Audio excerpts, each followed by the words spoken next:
El fútbol no solo se gana en la cancha, también se gana en el tablero. En 1986, las mentes maestras del fútbol hicieron de la táctica un arte invisible. Hoy en la trilogía de la gloria, entramos al mundo de los entrenadores, donde cada movimiento se calcula y cada cambio puede cambiar la historia. Ellos no corren, pero corren los destinos. No patean, pero deciden el ritmo del juego. Sus decisiones silenciosas moldearon victorias que aún recordamos. El banquillo se volvió laboratorio y los técnicos los verdaderos estrategas del milagro. Bienvenidos al programa Las Estrategias en el Banquillo. En cada mundial, mientras el mundo mira al balón, hay un lugar donde se decide el destino de un país: el banquillo. Ahí no hay adrenalina de goles ni gloria inmediata. Ahí reina el silencio de quien carga el peso de 11 jugadores y de millones que esperan un milagro. Los entrenadores no corren, pero corren los partidos dentro de su cabeza. No tocan el balón, pero cada movimiento nace de su visión. Son los arquitectos invisibles, los estrategas que ven más allá del ruido del estadio y transforman ideas en victorias. En México 86, los banquillos fueron trincheras. Cada indicación era un acto de fe, cada cambio una apuesta contra el destino, cada ajuste táctico una batalla contra el reloj. Los técnicos no solo dirigieron equipos, dirigieron emociones, egos, miedos, sueños. Y en medio de la presión absoluta escribieron capítulos de genialidad que aún hoy definen la historia del fútbol. Yo me imagino que siempre ha habido jugadores especiales en cada mundial, desde los que yo no vi y todo, pero me tocó ver a estos y me tocó ver cómo alrededor de una persona se generaba todo lo que es una táctica y una estrategia. Y que a pesar de que todos sabíamos, como rivales de ese, que iba a pasar eso, seguía pasando. Pero aunque parezca una situación controvertida, en el juego de conjunto, el individualismo es muy importante siempre.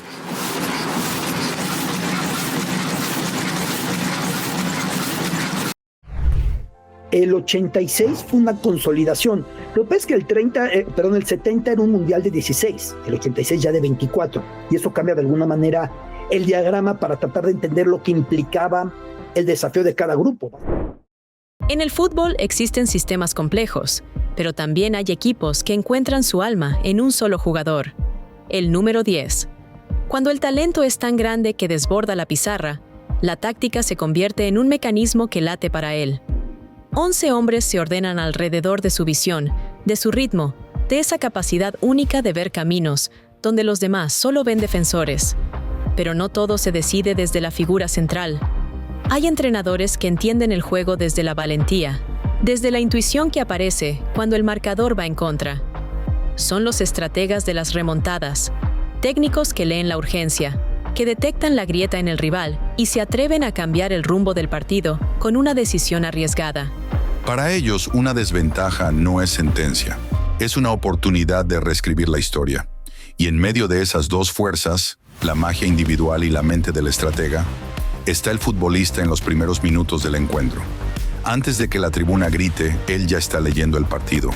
Mide la intensidad del rival, detecta espacios, interpreta el ritmo del juego y elige el instante exacto para romper el equilibrio.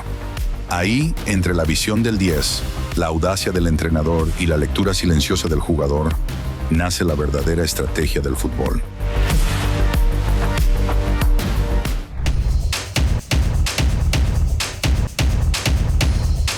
Porque no tenía ni el equipo ni el estilo Bilardo para hacer ese tipo de fútbol.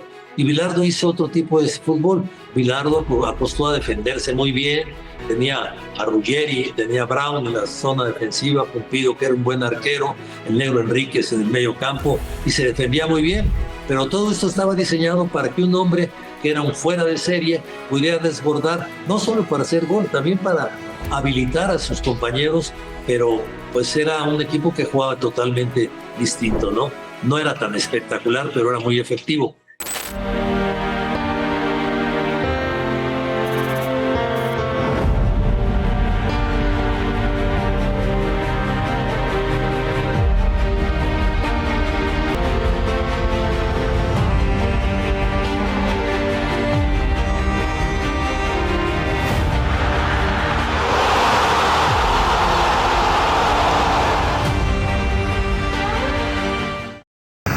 Que es la Alemania que aparenta estar en crisis y siempre está.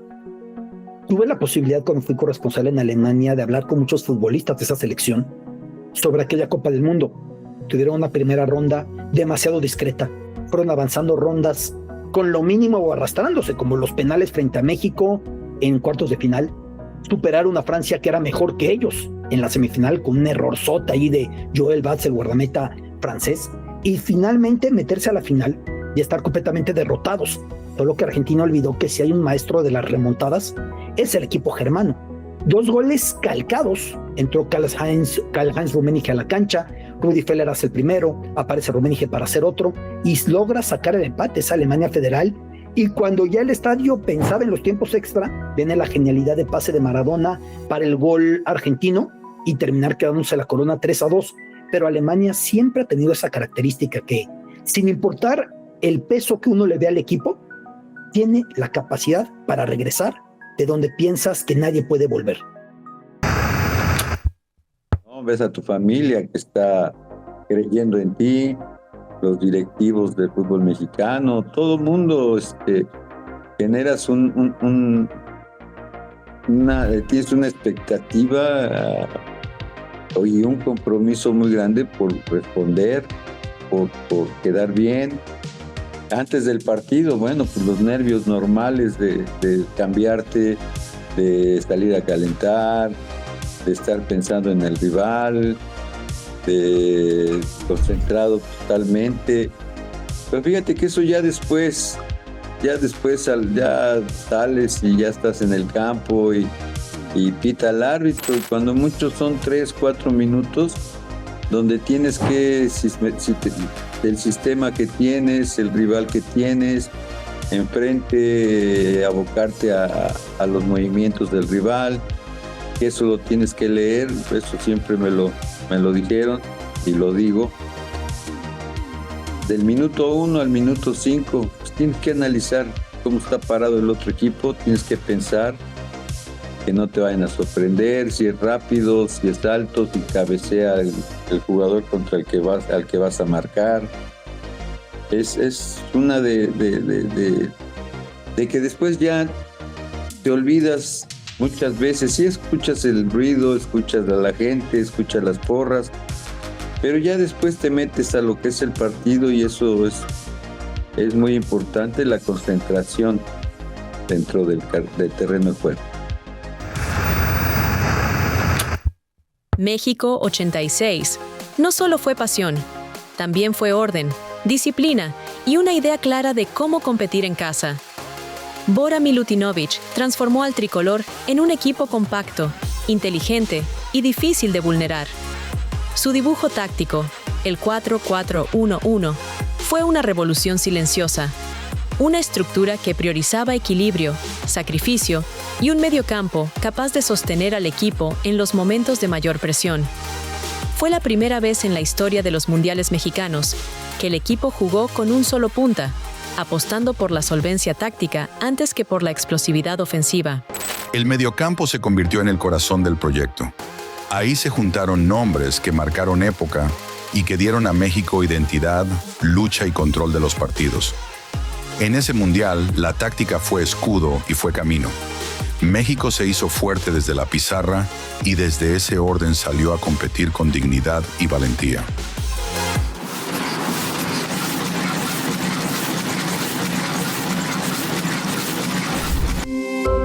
Hay un nombre al que no se le ha dado el crédito que merece, que es Bora. Bora Milutinovic armó una selección con una generación que ya no podía seguir siendo la que nos representara y se basó en sus Pumas de la universidad, campeones de liga, campeones interamericanos, campeones de CONCACAF, para con esa base y muy buenos elementos de gran personalidad que él supo llamar y forjar como equipo, ofreció una gran Copa del Mundo. Estuvieron juntos durante un año esos jugadores y tuvieron resultados, algunos desastrosos, como el 5-0 frente a Italia, que fue anterior, ese fue en 1983, y que empezó a ser el filtro de Bora para decir quién tenía y quién no la personalidad para representar a México en una Copa del Mundo en casa. Pero esta selección se fue construyendo también a base de éxitos. Este equipo perdió muy pocos partidos en el año previo a la Copa del Mundo. Ahora entramos como año y medio, casi 2 años, previo al Mundial 86, y tuvimos la oportunidad de tener una buena preparación y de tener mucho bagaje de partidos. Tuvimos muchas giras, fuimos a Europa, Sudamérica, Medio Oriente, a Los Ángeles íbamos y la teníamos cada 8 días. O sea, no te exagero, tuvimos 80 partidos, yo creo, previo al Mundial 86. Y para cerrar con broche de oro, nos dejaron 6 meses antes del Mundial, exclusivamente el 80-85% de la selección, concentrados exclusivamente pensando en el Mundial 86. Y ahí están los resultados. 5º lugar, que pudo haber sido mejor el lugar, pero bueno, no está mal, hasta la fecha es el mejor lugar de los mundiales, ¿no? 5º lugar. Muy bien. Aparte, bueno, pues esa selección trabajamos juntos un año dejamos de jugar con nuestro club y fue la temporada 85-86. Nosotros no participamos en nuestro club y la selección se abocó a trabajar. Creo que fue una gran decisión para que nos acopláramos más, para que nos conociéramos más. Yo considero que ese grupo ha sido, pues si no el mejor, ha sido una de las mejores selecciones que ha tenido nuestro país.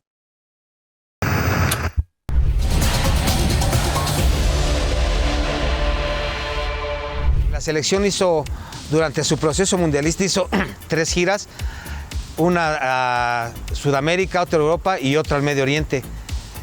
Yo fui a la última, yo no fui a las 2 primeras, yo fui a esa última y me tocó debutar contra Yemen. Jugamos contra Yemen, contra Emiratos Árabes, entonces la ilusión estaba ya siempre puesta, pero difícil porque solo faltaba una gira para que Bora diera una lista predefinitiva. Te digo, fue al Medio Oriente y me colé en esa última gira. Jugué, de los 4 partidos jugué en 2 y no me sentía seguro. Entonces ya regresando, ya hicieron una lista, como te digo, siempre hacen una lista. En ese momento creo que era de 30 jugadores y yo estuve en esa lista, que tampoco era la lista definitiva para el Mundial.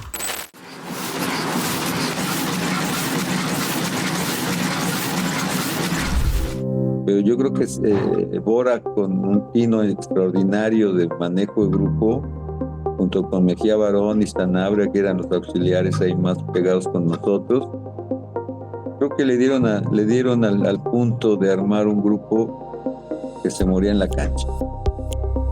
El gol de Manuel Negrete no fue solo una jugada. Fue una obra de arte en movimiento. En México 86, el estadio presenció una volea perfecta, una sincronía imposible entre el cuerpo, el aire y el balón. Mientras el centro caía, Negrete se suspendió en el tiempo y definió con una precisión que aún asombra al mundo. Ese gol no solo marcó un partido, marcó una época, un instante eterno que convirtió a Negrete en símbolo de belleza futbolística. Hay algo histórico en ese partido México-Bulgaria del 86. Es el único duelo de eliminación directa en mundiales que México ha ganado en su historia.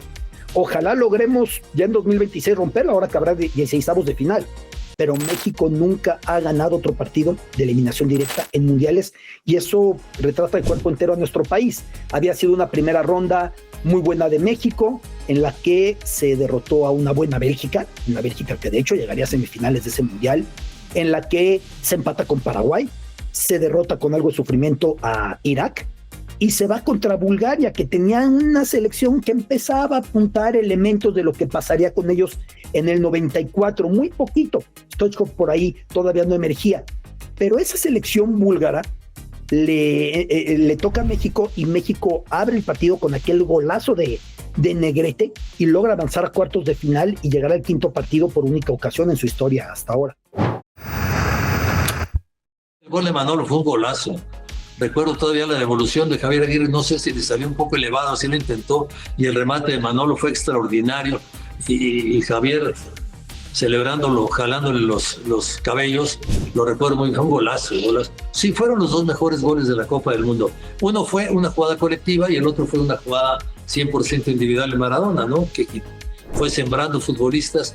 En aquel entonces, los críticos europeos, recuerdo que decían que los ingleses fueron muy pasivos con Maradona a la hora de marcarlo.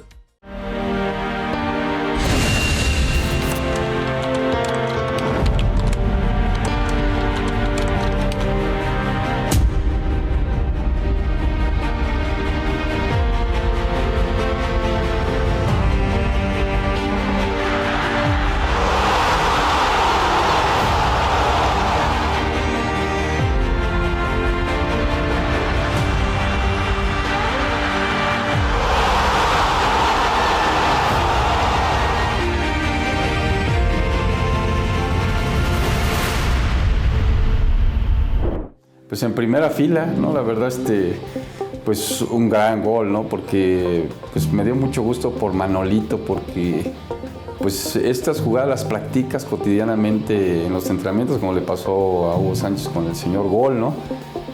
Y la tenía en la mente, ¿no? Visualidad, y mira qué escenario, ¿no? Ni mandado a hacer, ¿no? Como de película.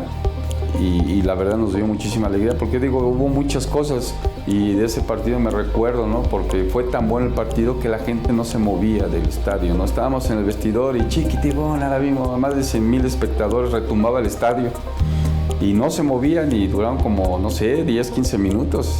Y la verdad, son cosas que no se borran, te quedan en la memoria siempre. Una táctica no es solo un dibujo en la pizarra. Es una idea que busca hacerse realidad en la cancha.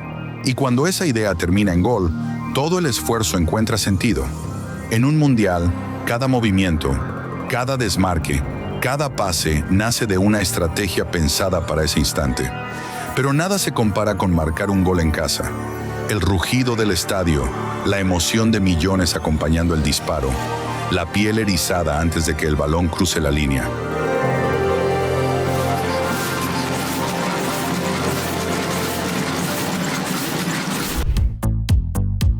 No, bueno, el gol fue a los primeros minutos, minuto 5, minuto 6, algo así. Ahora sí le doy la real dimensión. En ese momento solo estás en la cabeza, traes en la cabeza el compromiso de que ganes como equipo y bueno, si es con un gol de uno, mejor. Pero definitivamente me quedo con el buen lugar que se hizo en ese mundial y bueno, tuve la bendición de hacer un gol. Uy, no. Son cosas que muchas veces no puedes transmitir, ¿no? Tú solito estás como si estuvieras soñando, como si estuvieras imaginando. Ahora sí ver hasta el Fer Quirarte metiendo goles, imagínate Un gusto enorme con él, ¿no? Gran tipo, Quiriarte. Bueno, todos. Fue un momento mágico, la verdad fue una conexión con la gente hermoso y de verdad que recuerdo como si fuera ayer, ¿no? Como si fuera ayer, a mí en lo personal me dio mucho gusto y lo recuerdo con mucho cariño.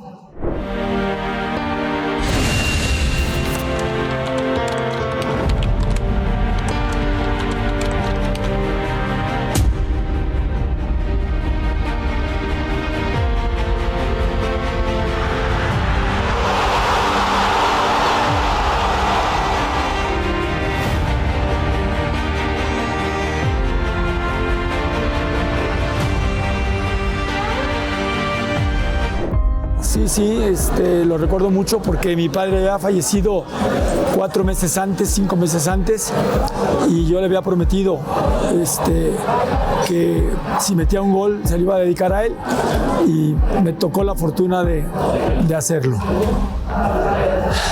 Pues lo veo con gran recuerdo, con gran cariño, como lo que quedó, ¿no? Ahí plasmado, un momento de los más importantes de mi vida deportiva. Fue una motivación.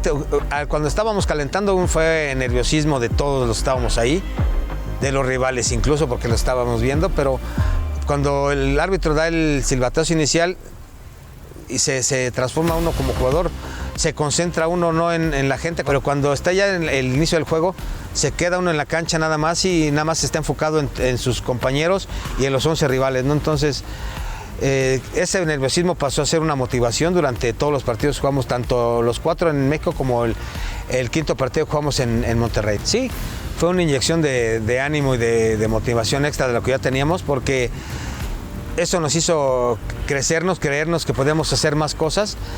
Te digo, ese primer gol fue un primer impulso para los partidos que vinieron, porque vimos que podíamos hacer cosas importantes y alegrar a la gente que nos apoyaba.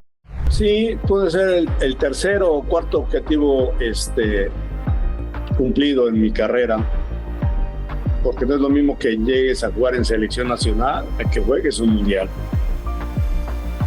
Y luego como delantero, pues que hagas un gol en un mundial con tu gente. ¿Te imaginas la gran ilusión que yo tenía de hacer un gol en el Estadio Azteca con tu gente, con el estadio lleno? Tuve esa gran bendición contra Paraguay. Entonces sé lo que es vivir en el Estadio Azteca con 120,000 gentes, que en esa época era verde, blanco y rojo, gritando. Pues ahí está la documentación que me emocionó mucho, porque son momentos que me voy a llevar a la tumba y que se te quedan grabados para toda la vida. Y bueno, es lo que yo quiero transmitir a esta selección, que tienen la oportunidad de pasar a la historia y sobre todo de festejar con su gente. Llegar al 5º partido.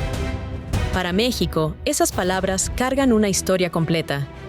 Es el límite que durante décadas ha separado el sueño de la realidad, la ilusión de la frustración, la esperanza del desconsuelo. Fue un momento en que la nación contuvo el aliento, porque cada pase, cada avance y cada segundo parecían empujar al fútbol mexicano hacia la gloria que tanto había perseguido. El gran apoyo que tuvo Alemania y el error que cometimos nosotros, ¿no? Porque en aquel entonces, yo no sé si fue Bora Milutinovic o fue algún directivo, pero dijeron, no vamos a quedar en primer lugar de nuestro grupo, entonces vamos a protegernos, el segundo lugar se queda en el Azteca. Pues quedamos en primer lugar y nos fuimos a Monterrey. O sea, en las 2 Copas del Mundo cometimos ese pequeño error seguido, salir del Estadio Azteca. Fue una selección que dejó un buen sabor de boca. Quedamos contentos pero no satisfechos, ¿no? Porque si hubiéramos pasado sabíamos que teníamos posibilidades con Francia, que podíamos seguir peleando por más, ¿no? Pero bueno, el fútbol está lleno de detalles, ¿no? Y si no los cuidas o vences esas pequeñas dificultades, no puedes seguir, ¿no?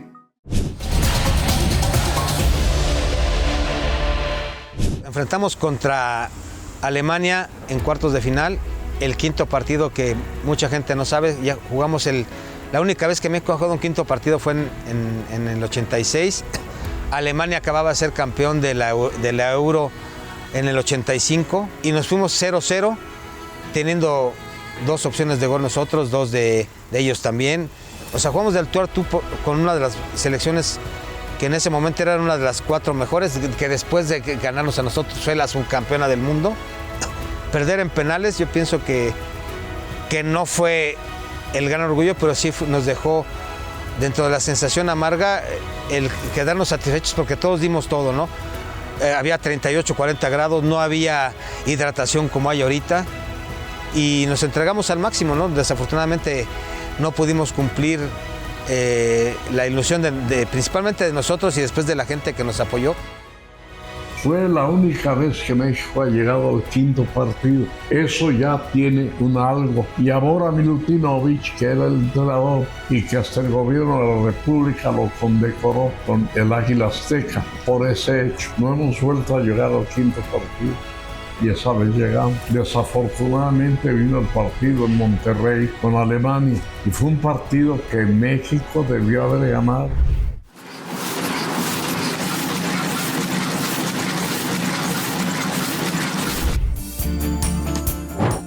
No falló, la selección no falló, jugó el famoso quinto partido y Alemania, que sería campeona del mundo otra vez del mundial posterior al de México, también como en la primera ocasión, pues terminó eliminándola en unos penaltis que siempre han sido una parte infausta de nuestra historia. Pero la selección sí que acompañó un sentimiento nacional que necesitaba alegrías y se les pudo brindar.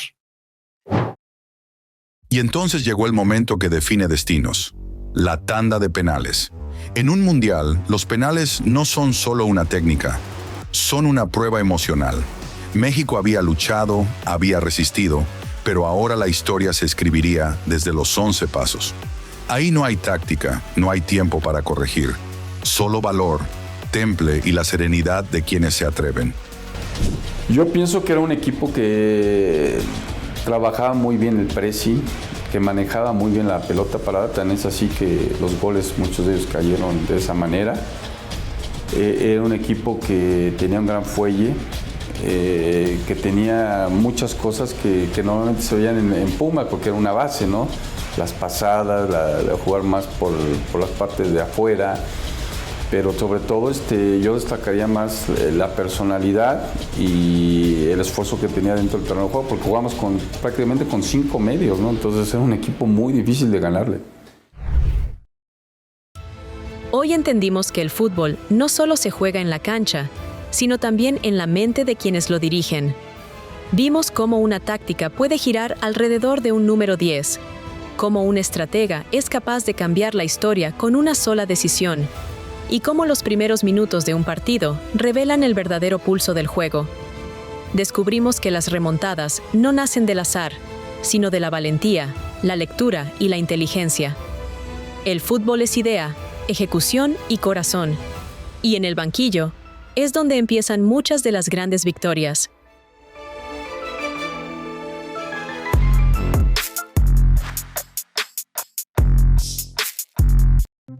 Si hablamos de la tensión de los penales en México 86, el sábado 21 de junio es una fecha maldita en el calendario. Ese día, el fútbol soccer nos regaló la gloria y la tragedia al mismo tiempo. Se llevó a cabo 2 cuartos de final legendarios: el Francia contra Brasil en Guadalajara y la batalla futbolística de México contra Alemania en Monterrey. Lo increíble es que ambos se definieron en penaltis, pero lo más insólito ocurrió en el Estadio Jalisco. En ese duelo, que muchos llaman el juego del siglo, los dioses del fútbol se volvieron humanos. Los 3 mejores jugadores de la época cayeron ante la presión. Primero, Zico falló un penal en tiempo regular. Después, el elegante Sócrates erró su tiro en la tanda. Finalmente, el mismísimo Michel Platini voló su disparo. Nunca antes ni después 3 leyendas de ese calibre han fallado en un mismo partido. Lamentablemente, esa vibra nerviosa llegó a Monterrey, donde nuestra selección sufrió su propia pesadilla. Ese día de junio aprendimos que, a 12 pasos de la gloria, hasta los inmortales del fútbol pueden fallar.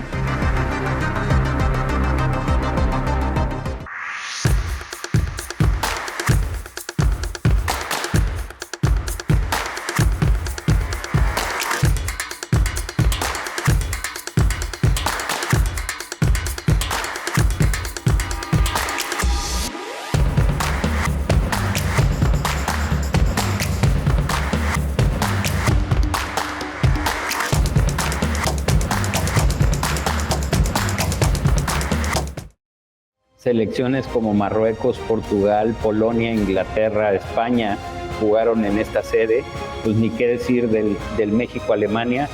Y nuevamente Guadalajara con los brasileños, ¿no? Que fue la locura. Hubo algunos bocetos anteriores a Piqué en donde le salían, estaba su rabito para abajo y el chilito así con brazos.